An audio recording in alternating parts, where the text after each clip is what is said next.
არასამთავრობო ორგანიზაცია სიდამ კულტურულ აგრარული ტური მოაწყო, სადაც აზერბაიჯანიდან ჩამოსული მეწარმეები ადგილობრივ მეწარმეებს შეხვდნენ, კახეთისა და ქვემო ქართლის რეგიონში არსებულ საწარმოებს გაეცნენ და სამომავლო თანამშრომლობის შესახებ ისაუბრეს. კულტურული ტური ქრონიკის ობიექტივში.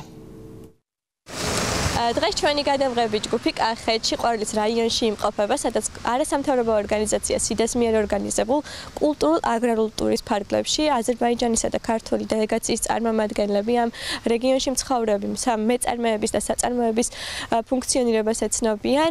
დღეს ჩვენ ვიმყოფებით ამ ტურის ფარგლებში მეღვინეების ოჯახში. თიკო, რო გვითხრა, რას გააცნობ და მიგვიპატიჟო თქვენ საწარმოებში? გამარჯობათ, მობრძანდით. მოგობა. თიკო, რო გითხრა თქვენ საწარმოში, ამ საოჯახო საწარმოში, რა საწარმოებს დღეს დელეგაციის წარმომადგენლებიც გასწრათ, ამ მნიშვნელოვანია, რომ აზერბაიჯანელები გაეცნობიან თქვენს კულტურას და აიდას წარმოუდგენთ დღეს რა საწარმოებთ, რო გითხრათ. ესე იგი, ძირითადად ჩვენ ვართ მეღვინეების ოჯახი და ქვევრის ღვინოს ვაწარმოებთ ტრადიციული კახური მეთოდით.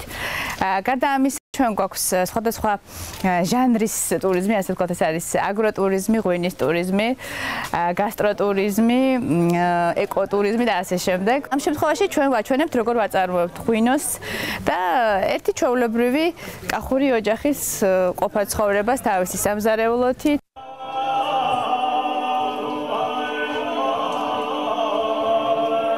ერთი ჩვეულებრივი კახური ოჯახის ისტორია, საოჯახო მარანი, რომელმაც დუღაშვილების ოჯახის ახალგაზრდა წევრები ქალაქიდან სოფელში დააბრუნა და ტრადიციულ საქმიანობაში ჩართო.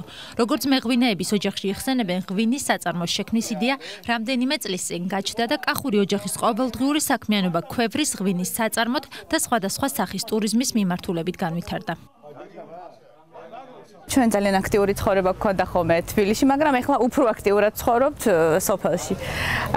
რაღაცნაირად ისე მოხდა, თავისთავად მოხდა. თავიდან რაღაცა განზრახვა არ მქონია წინასწარ, უბრალოდ დავიწყეთ, მე მოგვეწონა და გავაგრძელეთ და მე მივხვდით რა ხელმძღვანელობა აქვს ამ ყველაფერს, როგორ აცოცხლებს ეს ყველაფერი სოფელს, ჩვენს ოჯახს და ამ გზას მივყვებით და ძალიან მე მგონი კარგად მივდივართ.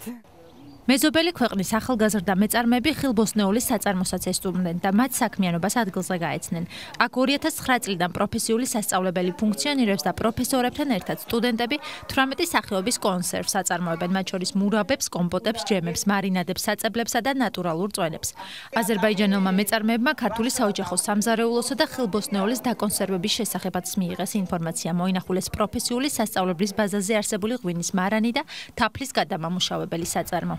მზადდება ძირითადად მურაბები, აი კაკლის მურაბა, ბალის მურაბა, ჩვენ გვიდგა თვითონ ბალიც, ალუბლის მურაბა, ვარდის მურაბა.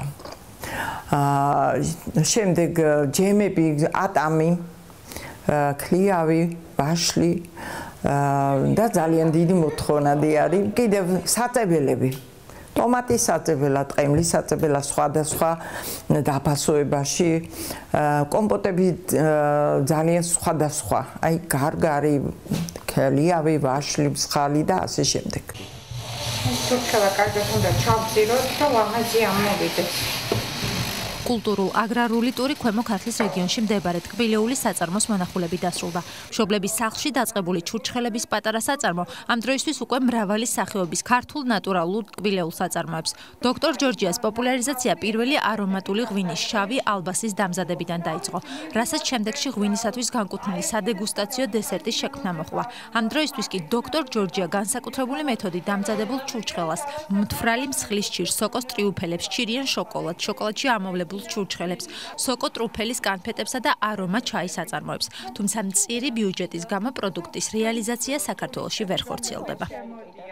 ჩვენ ვაწარმოებთ ძირითადად ჩვენი პროდუქტი ამ შემთხვევაში რახან ღვინის გზაში ჩავსვით, ეს იქნება სამომავლოდ უკვე ჩვენი ღვინო შავი ალმასი, რომელიც წარმოგიდგინეთ, არის პირველი არომათერაპიული ღვინო საქართველოში და რომელიც ძალიან დიდი მოწონებით სარგებლობს ტურისტებში. სადეგუსტაციოდ რო გქონოდა ასევე დესერტი აფროდიზიაკი, დავამატეთ მსხალი არის გამოუტენილი საჩურთით, ეს საჩურთი არის ნიგოზი და სოკო ტრუფელი, რომელიც ითვლება გასტრონომიაში, რომ აქვს თესლების და თხილების სურნელი, დავამატეთ მსგავსთან, დავამატეთ ნიგზებში, რომელიც არის მთვრალი მსხლის ჩირის გულში.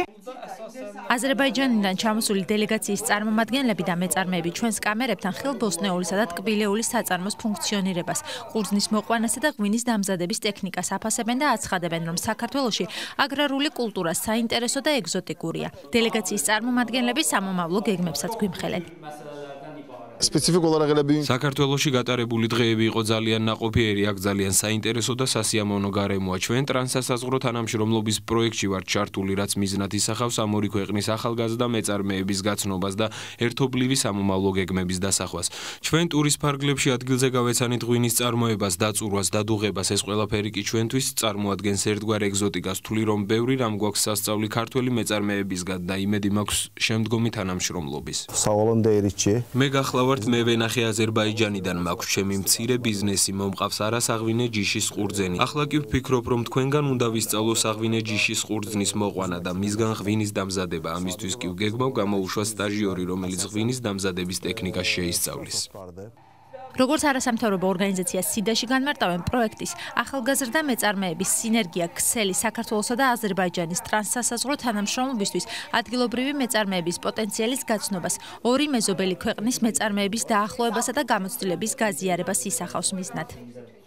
პროექტი უკვე მე-7 თვე არის, რაც მიმდინარეობს და ძალიან დატვირთული არის ისეთი აქტივობებით, რომელიც მხარს უჭერს ადგილობრივი მეწარმეების მცირე და საშუალო ბიზნესების დაახლოვებას საქართველოდან საგარეჯოს და გარდაბნის მუნიციპალიტეტებში, ხოლო აზერბაიჯანიდან გაზახის და ახსტაფას მუნიციპალიტეტებში.